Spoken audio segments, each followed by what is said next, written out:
30,000 feet above Japan in January of 1945, the B-29 climbed into air too thin to forgive mistakes. Inside the aircraft, frost bloomed across the plexiglass like white veins, spreading from every bolt and seam.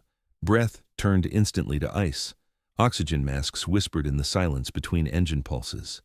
The four engines strained, their steady roar uneven now, fighting jet stream winds that battered the bomber sideways. Below, the clouds were calm. Above them, nothing moved. Then the radar operator leaned forward. Contacts, multiple, rising fast.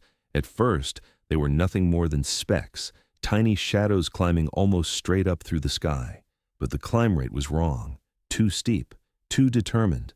These were not reconnaissance fighters. They were not testing the formation. They were interceptors. The bomber did not turn away. It couldn't. In the bomb bay hung 6 tons of explosives, already armed, already committed.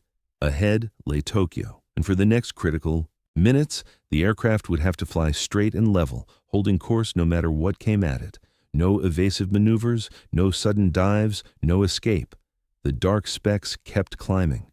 And somewhere inside the frozen bomber, a gunner realized that whatever was coming next, this aircraft would have to endure it alone. Staff Sergeant Robert Chen crouched behind the central fire control station, his shoulders hunched inside layers of electrically heated clothing that could no longer keep up with the cold. The temperature in the unpressurized compartment had fallen so low that the metal around him burned to the touch. His oxygen mask tugged at his face with every breath. Frost clung to the edges of the optical sight in front of his eyes, and his fingers, encased in thick gloves, felt distant, slow, as if they belonged to someone else. Chen did not look out a window. He didn't need to. In front of him, the sight tracked the sky, translating distant motion into angles and lead calculations. When he moved the controls, gun turrets mounted across the B-29's fuselage obeyed, slewing smoothly, mechanically, as if the aircraft itself were turning its head to look for danger. 15 feet away, above and ahead, twin .50 caliber machine guns rotated into position. Beneath the bomber, another turret followed, mirroring his movements. The guns were invisible to him, sealed in metal blisters far from where he sat. What Chen felt instead was resistance in the controls, the weight of machinery, the delay of cold metal responding in thin air. Outside, the specks on the radar were growing larger now. Chen adjusted his grip, steadied his breathing, and kept the sight moving. Because in this frozen compartment, surrounded by wires, gears, and failing warmth, he was responsible for every gun that could still defend the aircraft.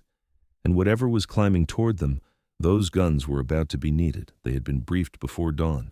62 B-29s would take part in the strike. Intelligence officers spoke plainly, without drama. Japanese interceptors were expected in strength. Losses were inevitable. 9 aircraft, they said, would not return. No one asked which 9.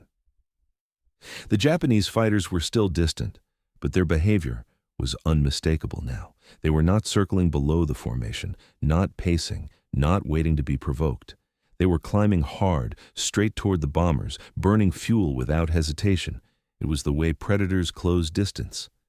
Chen watched the radar returns thicken as new contacts appeared, one after another, until individual blips began to overlap. The sky ahead was no longer empty. It was filling. The gunners had been warned about close-range attacks, about head-on passes meant to minimize exposure to defensive fire, and about something newer, something intelligence reports described without embellishment. Pilots who did not break away. Fighters that kept coming even after their guns fell silent. Aircraft that turned themselves into weapons. Chen flexed his fingers inside his gloves, forcing blood back into them, and adjusted the sight again. The turrets responded, slower now, their movements stiffening in the cold. Outside, the first fighters reached formation altitude. They did not scatter. They did not hesitate. They formed up above the bombers, wings steady, positioning themselves with deliberate precision. On the radar screen, the contacts were no longer rising. They were closing. And in that moment, it became clear that this bomber was not about to face a routine interception, but something far more concentrated, far more deliberate than any B-29 crew had yet endured. The first fighter appeared as a dark shape climbing almost vertically through broken cloud.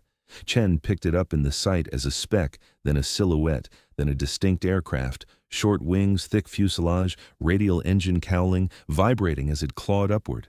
It reached bomber altitude with unsettling speed, rolled onto its back, and tipped forward into a dive.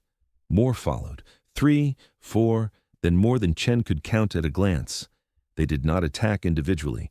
They came in pairs, sometimes trios, diving from above and ahead, slashing through the formation at tremendous speed before pulling away beneath the bombers. This was textbook interception, high side passes from 10 and 2 o'clock, short bursts of cannon fire, break hard, regroup, come again. The B-29's formation erupted in tracer fire. White and orange streams arced outward, converging and crossing as gunners fought to track targets closing at hundreds of miles an hour. Chen rotated the upper forward turret, leading one of the diving fighters as it screamed toward the lead element of the formation. The targeting computer fed him a solution: airspeed, altitude, lead angle, numbers translating instantly into motion beneath his hands. He waited until the range closed. 800 yards. 700. The fighter opened fire first, tracers flashing from its nose. Chen pressed the firing switch. The turret hammered. Twin .50 caliber machine guns poured a steady stream of armor-piercing incendiary rounds into the thin air ahead of the diving aircraft. The fighter jinked hard, rolling out of the stream just before the tracers could walk onto it. It vanished beneath the formation, intact. No hit. There was no time to follow it. Another fighter was already lining up from the opposite side. Chen swung the turret again, the controls resisting as the cold thickened hydraulic fluid inside the aircraft. He led the target, fired a short burst, adjusted, fired again. This time, the tracers found their mark. They struck the fighter's engine cowling in a tight cluster. A flash bloomed at the nose, followed instantly by thick black smoke. The aircraft rolled violently, lost lift, and dropped away trailing fire, disappearing into cloud below. Chen released the trigger. Someone called out the kill over the intercom. Voices overlapped, sharp and professional. Another fighter was already diving. Chen did not react. He did not look for the falling aircraft. He did not celebrate. He moved the sight again, tracking the next attacker, because the sky around them was now alive with motion, and the first kill had changed nothing at all. The attacks no longer came one at a time. Fighters began appearing from every direction at once, high, low, ahead, and behind, forcing the formation's gunners to split their attention. Tracers stitched the sky in overlapping arcs as turret crews called out bearings, ranges, and closing speeds in clipped, urgent bursts. 2 o'clock high, 6 low breaking in, 10 o'clock, multiple. Chen felt the rhythm change. This was no longer a series of probing passes. The fighters were coordinating now, timing their dives so that as one pair broke away, another was already closing from a different angle. The goal was no longer to test the bombers' defenses, but to saturate them, to overwhelm individual aircraft with simultaneous threats. He slewed the turret left, then right, following targets that crossed his field of view too quickly to linger on. Bursts were shorter now. Ammunition had to be managed. Every second of firing mattered. Below and ahead, a fighter pressed closer than the others. It did not open fire. Instead, it held its course, nose steady, wings level, closing the distance without evasive movement. Its guns remained silent, even as defensive fire reached out toward it. For a moment, Chen thought the pilot had misjudged his approach. Then, the realization settled in. This fighter was not planning to pull away. Rounds struck its fuselage, sparks flickering along the engine cowling, but the aircraft did not break. It kept coming, absorbing damage, closing the gap with frightening certainty. "Rammer!" someone shouted over the intercom. The fighter finally veered off at the last instant, passing close enough for Chen to see the dark canopy and the blur of the pilot's helmet. It dropped away beneath the bomber, trailing smoke, still intact. The message was clear. These were not attacks meant to survive. As Chen brought the turret back onto another incoming target, he understood that the battle had crossed a line. The Japanese pilots were no longer simply trying to shoot the bombers down. They were willing to destroy themselves to do it, and the sky around the formation was growing more crowded by the second. The first impact came without warning. A fighter broke through the defensive fire from above and ahead, descending at extreme speed. Chen tracked it instinctively, squeezing off a short burst as the targeting computer struggled to keep up. Tracers struck the aircraft's nose and wing roots, tearing metal free, but the fighter did not pull away. It held its line. At less than 100 yards, the pilot made no attempt to evade. The fighter slammed into the bomber's right side with the sound of tearing steel, a violent, concussive blow that shuddered through the entire airframe. Chen was thrown hard against his harness. Metal screamed somewhere outside as the fighter's propeller chewed into the bomber's engine nacelle. The B-29 lurched violently to the right. Warning lights erupted across the flight engineer's panel almost simultaneously. Engine fire, oil pressure collapsing, fuel lines ruptured. The damaged engine began to windmill, its propeller tearing itself apart before the crew could feather it. Debris flew past the fuselage, flashing briefly in the sun before vanishing into cloud. The aircraft commander cut power and activated the fire suppression system. Foam flooded the nacelle. The fire died, but the engine did not recover. Aquar 52 was now flying on 3 engines. Almost immediately, the bomber began to lose position. Its airspeed bled away as drag increased, the damaged engine dragging against the wing like an anchor. The formation pressed on ahead, maintaining course toward the target, unable to slow without endangering every aircraft behind them. The gap widened. Chen watched the silhouettes of other B-29s pull slowly forward and away, their contrails stretching thin across the sky. Tracer fire that had moments before crisscrossed around him now concentrated elsewhere. The radio crackled with instructions: hold altitude, maintain heading, but the bomber could not keep up. The nose dipped slightly as the pilot fought the controls, struggling to balance lift and power. Outside, fighters were already breaking off from the formation. They were turning toward the straggler. Aquar 52 slipped out of the protective box of overlapping guns and into open sky, alone and visibly damaged. The fighters came back immediately. Without the formation's overlapping guns, Aquar 52 stood out in the sky, slower, lower, visibly wounded. 3 fighters peeled off from above and dove toward the crippled bomber in quick succession, using the sun to mask their approach. Chen swung the upper turret to meet the first one. The controls resisted him now, sluggish and uneven. Hydraulic pressure was dropping. He forced the sight ahead of the diving aircraft and fired a controlled burst. The fighter broke away, untouched. A second attacker followed from below, climbing into range. Chen shifted to the lower turret, slaving it to his sight. The delay was noticeable now, fractions of a second where the guns lagged behind his movements. He fired anyway. Tracers struck the fighter's wing root. The aircraft shuddered, rolled inverted, and fell away, trailing fragments of aluminum. Another voice called the kill, but Chen was already moving on. A third fighter closed from 6 o'clock low.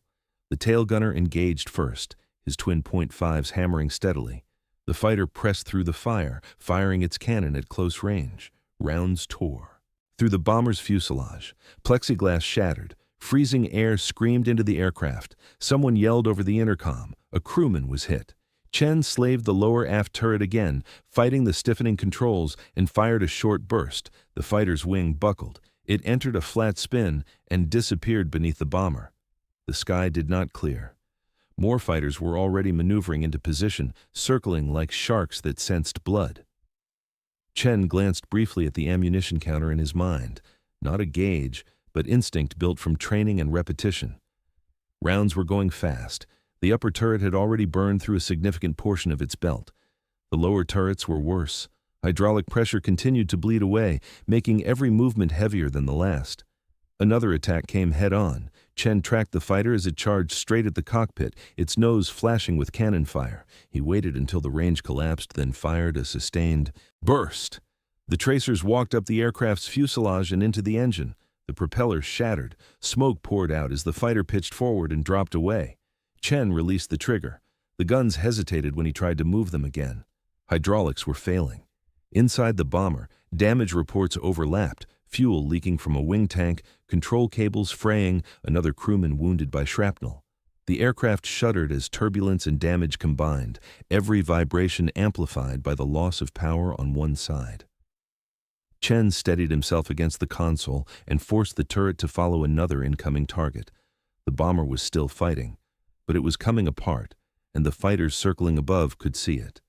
Aquar 52 was losing altitude, not dramatically, not yet, just enough to be noticed.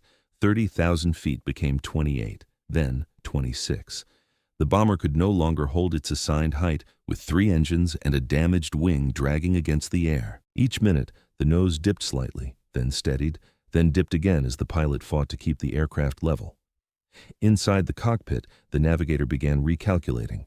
Fuel consumption had changed the moment the engine was lost. Power settings were higher now, the remaining engines working harder to compensate. Every adjustment shaved minutes from the range. No one said the numbers out loud, but everyone understood what they meant. Saipan was more than 1,500 miles away. The fighters understood it too. They stopped diving through the bomber's path and breaking away. Instead, they circled above and behind, conserving energy, waiting for moments when Aquar 52 was slowest, lowest, most exposed. When they attacked, it was deliberate, one aircraft drawing fire while another slipped in from a blind angle. Chen felt the shift immediately. These were no longer attacks meant to overwhelm. They were meant to wear the bomber down. Another fighter came in from high, astern, firing only briefly before breaking away. A second followed from below, climbing just enough to rake the fuselage with cannon fire before slipping back into the clouds. Altitude continued to bleed away. 24,000 feet, 22. The air grew thicker, but the relief was false. Lower altitude meant denser sky for fighters to maneuver in, and less margin for a damaged bomber already struggling to stay aloft. Chen adjusted the sight again, his movements slower now, the turret responding with a delay he could no longer ignore. He fired short bursts, conserving what ammunition remained, choosing shots carefully. Outside, the fighters kept circling. Inside, the math was quietly turning against them. And every mile they lost in altitude was another mile added to the distance they might never be able to fly. By the time the next wave formed up, Chen knew what the real limit was: not altitude, not fuel, ammunition. The upper turret's feed was running thin. The lower turrets were worse. Hydraulic pressure had fallen far enough that every movement came with a delay, the guns lagging behind the sight as if the aircraft itself were exhausted. The fighters attacked anyway.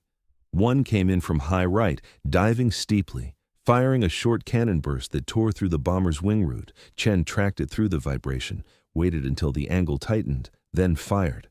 The recoil shook the turret violently. Tracers struck the engine, the propeller shattered, and the fighter pitched forward, tumbling end over end into the clouds.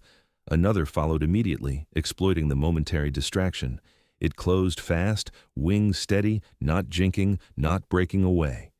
Chen forced the turret to follow, feeling the resistance spike as hydraulic pressure dipped again. He fired a longer burst this time. The guns hammered, slower now, uneven.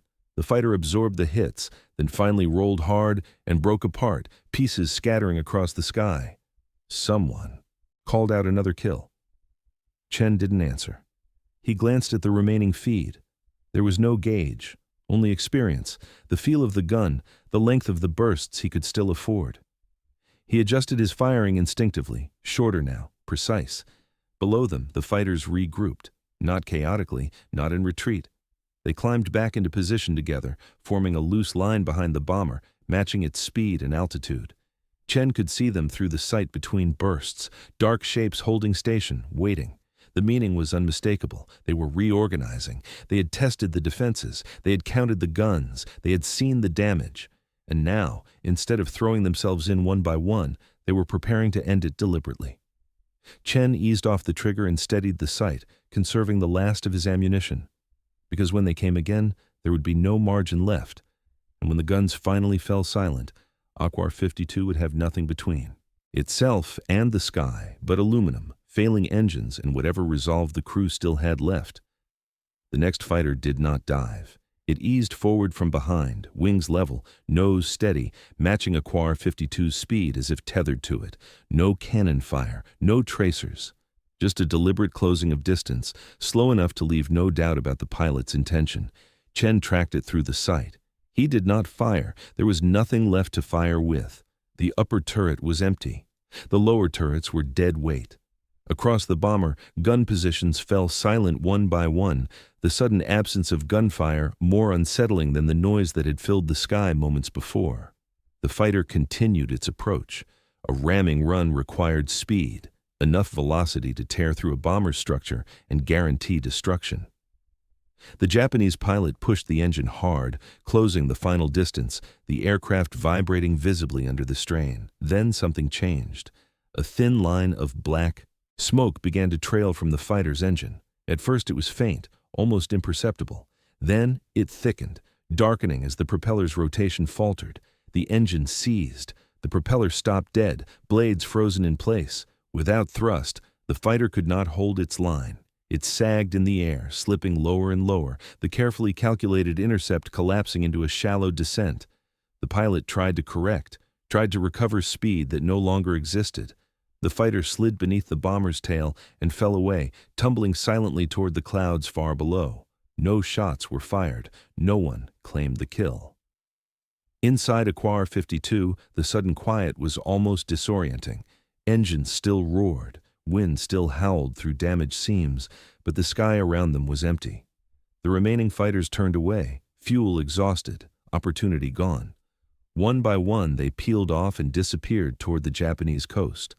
After nearly 20 minutes of continuous combat, the battle ended not with an explosion, but with silence. And in that silence, the crew of Aquar 52 realized they were still airborne, barely, but alive. The fighting stopped, but the aircraft was still in trouble. Inside the cockpit, warning lights remained lit across the panels, glowing red and amber against the dim interior. One engine was gone entirely, its propeller frozen and feathered. Another showed falling oil pressure, its gauges trembling near the edge of failure. Only 2 engines were producing reliable power, and both were running hotter than they should have been. Hydraulic pressure was nearly gone. Control inputs felt heavy and unresponsive. Turrets no longer answered commands. Landing gear indicators flickered, then steadied in uncertain positions. The bomber could still fly, but only just, and only if nothing else failed. Chen unstrapped and moved through the narrow fuselage, stepping over spent casings and twisted metal fragments lodged where cannon rounds had punched through the skin. Cold air poured in through ruptured seams, turning the interior into a wind tunnel of ice. In the rear compartment, a wounded crewman lay slumped against the bulkhead, his flight suit darkened with blood. Shrapnel had torn through his shoulder during the last attack. Chen pressed bandages into place with gloved hands that barely felt their own strength, doing what he could as the aircraft shuddered around them. Up front, the navigator worked quietly, pencil moving across a chart clipped to his knee. Distance to Saipan, 1,500 miles. Fuel remaining was recalculated again and again, each revision worse than the last. With the engines burning harder to stay airborne, the numbers no longer favored survival. Even if no more systems failed, even if the weather held, the margin was shrinking by the minute. No one said it aloud. They didn't need to. Aquar 52 had survived the fighters, but now it faced a different enemy: distance, fuel, and an aircraft that was no longer designed to carry them all the way home. And the long flight back had only just begun. The numbers did not improve. With one engine destroyed and another losing oil pressure, Aquar 52 could not maintain altitude without pushing the remaining engines beyond their limits. Every additional knot of airspeed cost fuel they could not spare. Every reduction in power increased drag and descent. Time and fuel were now enemies pulling in opposite directions. The flight engineer spoke first. There was one engine that might still run. The damaged engine had been shut down earlier as a precaution, not because it was completely destroyed. Oil pressure had dropped, temperatures had spiked, but the core of the engine remained intact. If they restarted it, it might produce thrust. For a while. Everyone understood the risk. Running the engine without proper lubrication would destroy it, possibly within minutes. But even a short burst of additional power could increase airspeed enough to reduce overall fuel burn on the remaining engines. 30 minutes of thrust might buy hours of range. The aircraft commander made the decision. The engine coughed once, then again, before finally catching. It ran rough, vibrating through the wing, but the gauges stabilized just enough to justify the gamble. Aquar 52 accelerated slightly, the nose lifting as the rate of descent slowed. For the first time since the battle ended, the aircraft gained a measure of control. Briefly. Another option had been considered and dismissed just as quickly. Ditching. There were reports of American submarines occasionally operating near Japanese-held islands, rescuing downed aircrews. But ditching a B-29 was already dangerous under ideal conditions. Aquar 52 had a damaged wing, failing hydraulics, and limited control authority. The aircraft would likely break apart on impact. Even if some survived the landing, they would be in open water, in enemy territory with limited survival gear and wounded crewmen who might not last long enough to be found. The commander rejected the idea. They would not put the aircraft into the sea unless there was no other choice. For now, Aquar 52 would keep flying, on borrowed power, borrowed time, and an engine that was already destroying itself with every passing minute. Home was still far away, but turning back was no longer an option. The fourth engine lasted less than half an hour. Cylinder head temperatures climbed steadily, then spiked. Oil pressure fell away. The vibration worsened until it could no longer be ignored. At exactly the moment the added thrust was no longer optional, the engine seized. The propeller windmilled briefly, then froze. Aquar 52 was back to one engine. The bomber began to sink almost immediately. 10,000 feet became 9, then 8. The single remaining engine, now carrying the weight of a crippled aircraft and 10 surviving men, ran at maximum. Continuous power, pushed far beyond what it had been designed to endure. Inside the aircraft, the cold deepened as non-essential electrical systems were shut down to reduce load. Lights went dark. Heating failed completely. The wounded crewman in the rear compartment slipped in and out of consciousness as Chen stayed with him, pressing what little warmth he could spare into a failing body. Hours passed like this, slow, mechanical, relentless. As daylight faded, the navigator called out a sighting, faint lights on the horizon, not enemy aircraft, not land. A U.S. Navy destroyer running a patrol far below. It could not help them, but it confirmed something vital. They were still on course. The final approach to Saipan came after nightfall. Fuel gauges dropped toward zero. The engine began to cough, starving as the last usable fuel sloshed toward the pickup lines. The runway lights at Isley Field were visible now, a thin strip of certainty in the darkness. Then the engine quit. The propeller stopped. Aquar 52 became a glider. With no hydraulics left, the landing gear extended unevenly. One main gear locked into place, the other did not. There was no time to fix it, no power to try again. The aircraft crossed the runway threshold too high, too fast. The pilot held it off as long as he could, bleeding speed, fighting gravity with nothing but air. The bomber touched down hard. The left gear collapsed instantly. The wing struck the runway, throwing sparks and tearing metal free as the aircraft skidded sideways, sliding off the concrete and grinding to a stop in the dirt beyond. When the motion finally ended, there was silence again. Crewmen unbuckled and stumbled clear through the rear escape hatch, helping one another down onto solid ground. Fire crews rushed in, floodlights cutting through smoke and steam. 10 men survived, 2 did not. Aquar 52 was declared a total loss, its structure twisted beyond repair. But that single bomber had shot down 14 enemy fighters in one mission. It had survived 2 deliberate ramming attacks. It had flown more than 1,500 miles on failing engines, broken systems, and calculations that said it should not have made it. The numbers mattered to intelligence officers. The kill count went into reports. But to the men who walked away from the wreckage that night, none of that was what endured. What remained was simpler. They had held the line when it mattered. They had stayed in the air when physics said they should fall. And they had brought each other home. If you found this story worth remembering, take a moment to leave a like or share your thoughts below. Every interaction helps keep stories like this from slipping into silence. Because men like Robert Chen and crews like Aquar 52 were never meant to be forgotten. The engine failed within sight of land. There was no explosion, no fire, just a sudden change in sound as the last remaining engine coughed, sputtered, and went quiet.